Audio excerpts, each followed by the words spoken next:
a break, it's a mini episode. Hello and welcome to another Minisode of You Gotta Check This Out with Mike and Dre. I'm the Mike, and this week we have some outtakes from last week's episode with Bill Johnston. Dre makes a plea for our Boston listeners to take Babylon 5 paperbacks to Commonwealth Books. Then he compares Londo to a dog. Last, we all discover Melvin Summers together. I'll see you on the other side. I do have one tangential thing related to you, Bill, before we actually have to get back to this television show. A lot of the Babylon 5 books are out of print. Any of the novelizations of some of the side stories are in Commonwealth Books. We do not have any of them, but I will keep an eye out because you never know what'll wander in. Because they are out there still somewhere, and the only place you'd find them would probably be at a place with a lot of old used books sitting around who someone didn't even know they were there in the corner. That's probably more of an indication of the quality of your bookstore. If you're like, we have other things we have to have on the show. We're above the Babylon 5 section. I'll be honest, really we tend to avoid the tie-in stuff. We can put a keeper on our kid and get our final revenge, which is in one of the books, by the way. If you've got, by the way, anybody out there, this is mean because Bill, you're awesome and nice, and we've just met. Any of our listeners, if you're near the Boston area, if you can please, if you have Babylon 5 books, even if you have to order them on eBay, text me and I can Venmo you for them. If you can go start selling them to just Commonwealth Books and see how long it takes for Bill to notice. Put them in stock. So like Delenn, right, is on a vessel whose engine is blown out and is floating in space. And if someone doesn't find her, she's going to vanish forever. And that's a big deal because she's Sheridan's main squeeze. What was weird to me is, like, how did everybody else on that ship happen to die but her and Lanier? That's very coincidental that the only two members of that entire ship's crew are the two of them. Let's point out, tropey-wise, as the season has gone on, and including the TV movie, Mike, that we just saw in the beginning with Ryan Bond, it is a almost red shirts, that would you say for Star Trek, right? Mm-hmm. It is almost a red shirts trope at this point in Babylon 5, that if there is a space battle involving a Minbari, key people are just going to die, and you're not going to understand how it was just them. So like a ship will be ambushed, and the most important person on that ship will die, and everybody else is okay. And you're like, yeah, that happened to Ducat. That happened to a Ranger. Was that like Ducat when he died? Everybody but Delenn, right. I don't know. I was watching Master and Commander last night, and I hadn't seen it in forever. And just to be on like one of those ships when those 18-pound balls randomly come through, that'd be pretty easy to just say, yeah, one of those random lasers just went through one of the random people on there and called a story beat.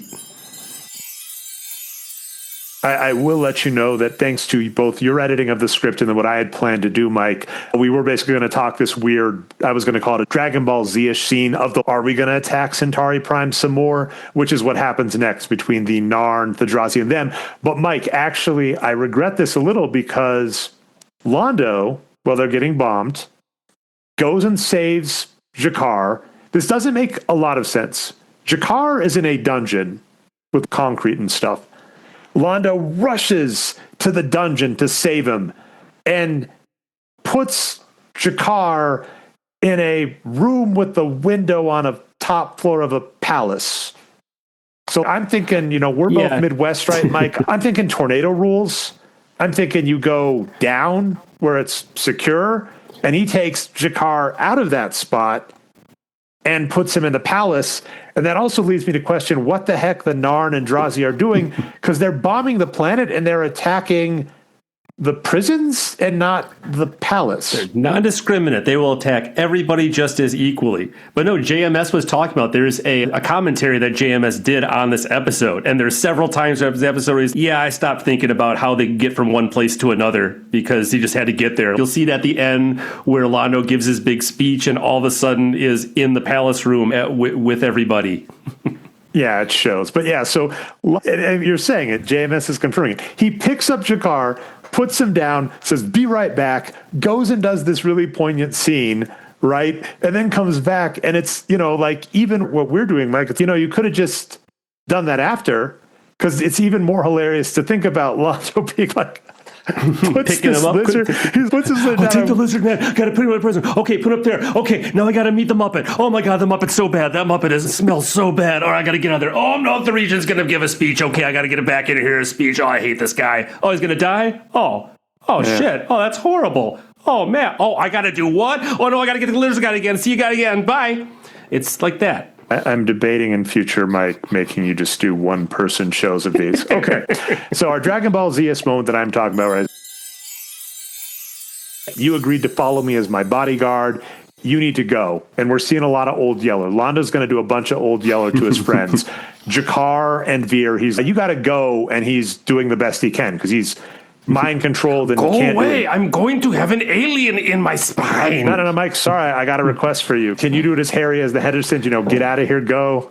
Go, get out of here. Get out of here. Oh, get out of here, you too. No, it always goes to Jimmy Stewart after a while. I don't know why. I was like, what happened to Londo, Jimmy Stewart? Oh, go to Washington. That's what you got to do. There's no money here in Smallville. The edit of this, Mike, Bill, you may just hit the cutting room floor, and the edit I send to Mike may just be Mike's one-man show. Mike reenacts this episode. But yeah, so, That's probably for the best.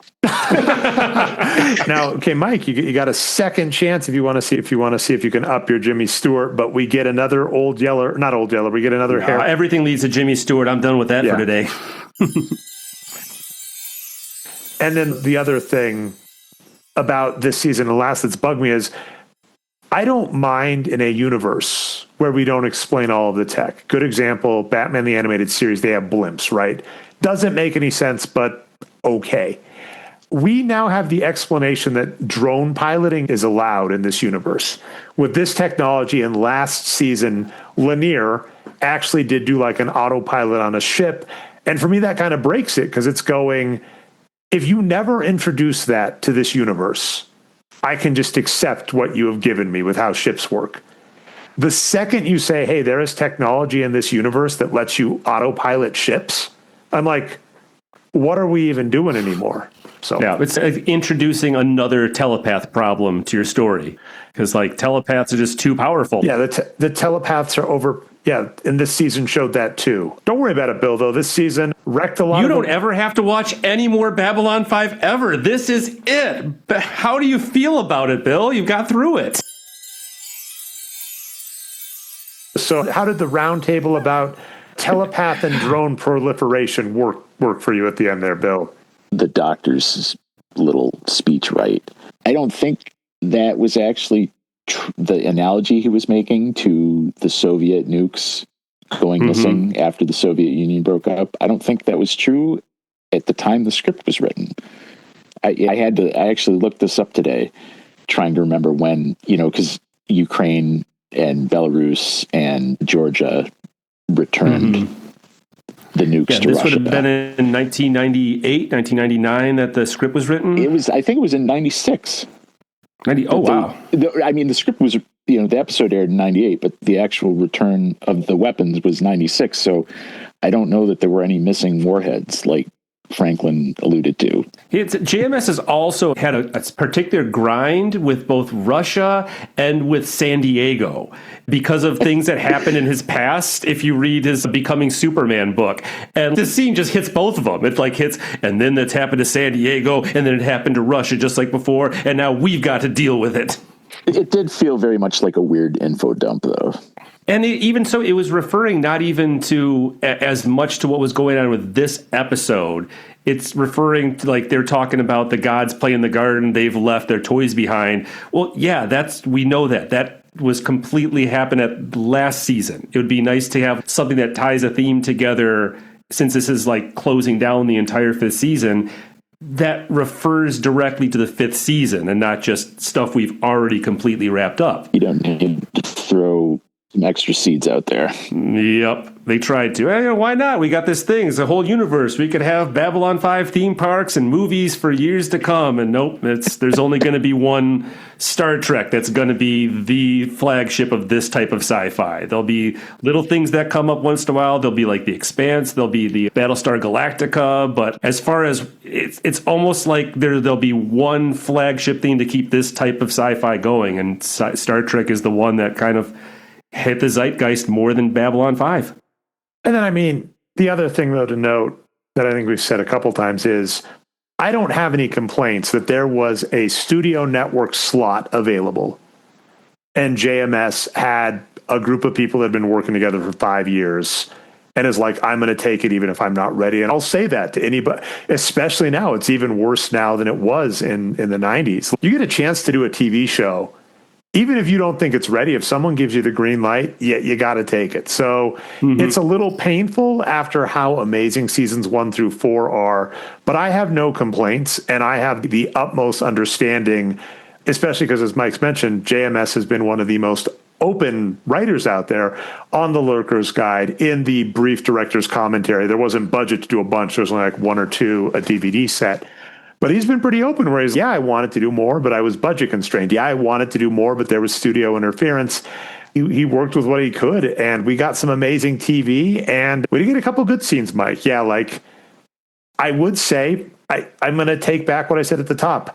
This episode, I think you can check out. I think if you finish seasons 1 through 4 and you enjoyed it, and you're like, I want to see the resolution of Londo and Jakar, this is the episode to check out. It does work. Well, just skip the first 16 episodes of the season, cut right to 17. I think you can skip 17 too, Mike. That's my 2 cents. Just go to 18. That's true. It is recapped pretty well at the beginning of this episode.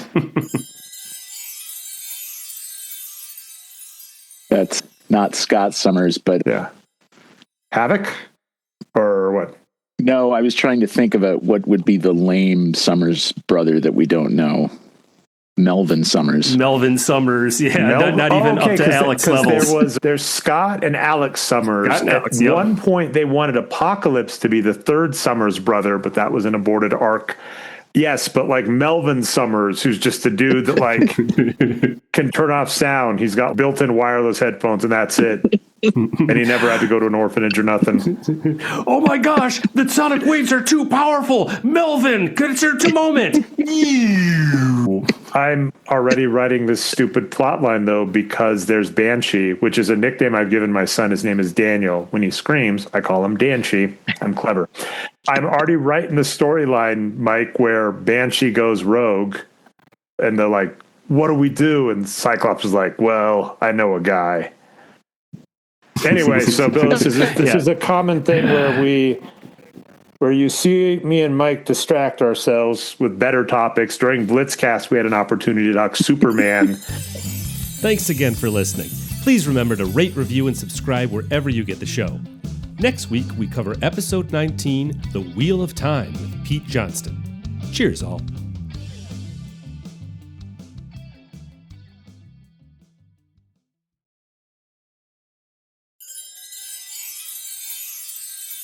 And I need help. Where's my wife, right? Does the fugitive, right? Where's my wife? Exactly, right. He's where's Delenn? I want to come down. And I swear there's a one-armed man down there on your planet. Exactly. That is, and he is. Andreas Katsoulis He's is there. He's right the whole time. It was the one-armed man.